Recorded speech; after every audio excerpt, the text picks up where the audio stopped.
Welcome. In front of me is a CUBOT Tab 10, and today I'll show you how you can format your SD card.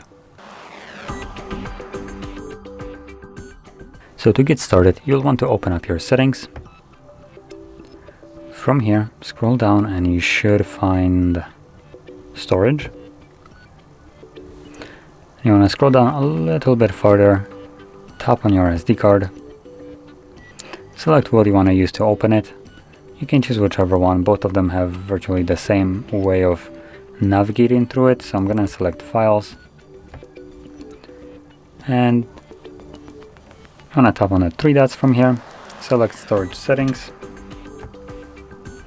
and choose Format. Now when you click on it, it gives you a little pop-up letting you know that formatting your SD card removes everything from it. Wouldn't you know?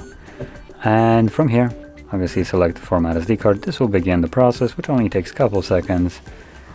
And it should be right about done. There we go. So click on done and that's it. So if you found this very helpful, don't forget to hit like, subscribe, and thanks for watching.